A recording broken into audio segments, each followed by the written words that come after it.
দেখো আমি মাছ রান্না করব, বেশি নয় 2 পিস।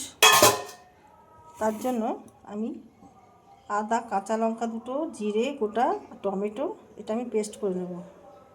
আর এখানে কড়াই তেল দিয়ে দিয়েছি, এখানে দিয়ে দিলাম বড়িটা ভেজে নেব।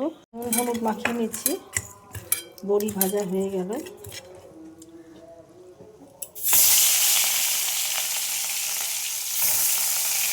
মাছগুলো ভেজে নেব।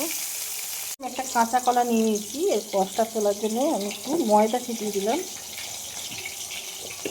দুধ দিয়ে দেবো। মাছ ভাজা হতে হতে এটা একটু ভিজিয়ে রাখবো আমি, তাহলে কষটা বেরিয়ে যাবে। আর এখানে কপিটা আমি সেদ্ধ করে নিয়েছি, সেদ্ধ মানে গরম জলে ভাপিয়ে নিয়েছি। দেখো মাছ ভাজা হয়ে গেছে, আমি এবার তুলে নেব। জিরে ফোড়ন দিয়ে দিলাম। আমি এখানে কপি আর আলু একসাথে ভেজে নেব।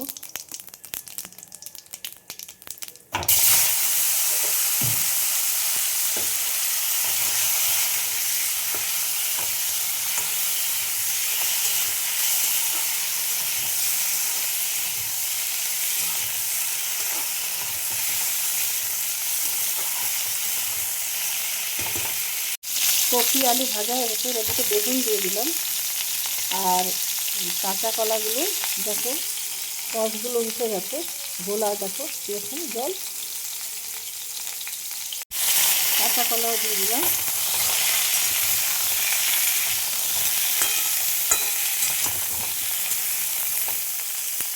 এইবার দেখো যে মশলাটা করে নিয়েছিলাম সেটা দিয়ে দিলাম।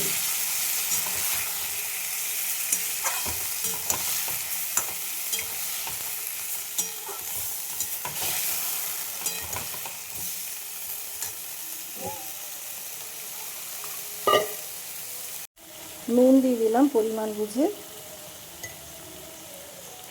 দিয়ে দিলাম লাল লঙ্কার গুঁড়ো, হলুদ গুঁড়ো।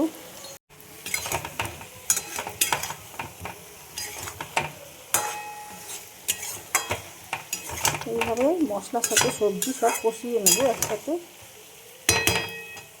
টেস্ট ব্যালেন্সের জন্য অল্প একটুখানি গুড় দিয়ে দিলাম, খুব বেশি নয়। তোমরা যারা মিষ্টি খাও না তারা স্কিপ করতে পারো, কিন্তু এই সবজিগুলোর জন্য একটু মিষ্টি দরকার হয়।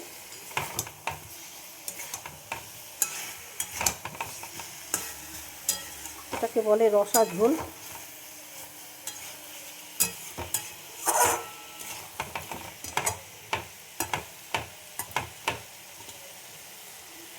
দেখো মশলাটা দিয়ে তেল ছাড়তে আরম্ভ করছি। এবার আমি জল ঢেলে দেবো, মিক্সিতে মশলা ধোয়া জলটা।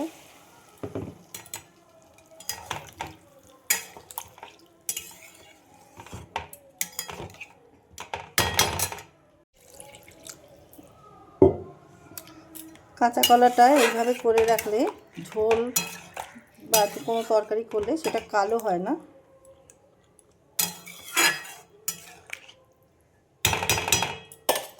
এবার ঝোলটা ফুটলে আমি বড়ি আর মাছ দিয়ে দেবো। দেখো ঝোলটা ফুটে গেছে, মাছ আর বড়িগুলো আমি দিয়ে দেবো।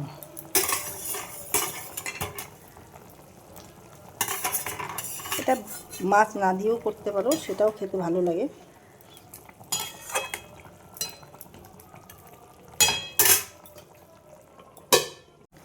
দিয়ে দিলাম গরম মশলা,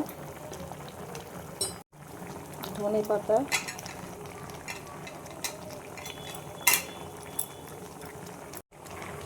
এক চামচ ঘি দিয়ে দিলাম।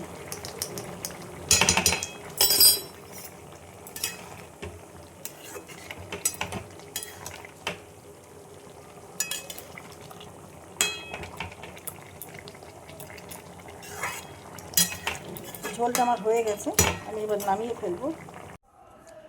দেখো রসা ঝোল আমার রেডি হয়ে গেছে। তোমাদের কার কীরকম লাগলো জানাতে ভুলো না। লাইক শেয়ার কমেন্ট করে আমার পাশে থেকেও, ইউটিউব থেকে দেখলে আমার চ্যানেলটা সাবস্ক্রাইব করে দিও। ঝোলটা খুব উপকার, আর একদম কোনো মশলা নেই, শুধু জিরে আর আদা লঙ্কা এসব বাটা। ফেসবুক থেকে দেখলে আবার পেজটা ফলো করে দিও। ভিডিওটা এখানেই শেষ করলাম। লাইক শেয়ার কমেন্ট করে আমার পাশে থেকো। Thank you.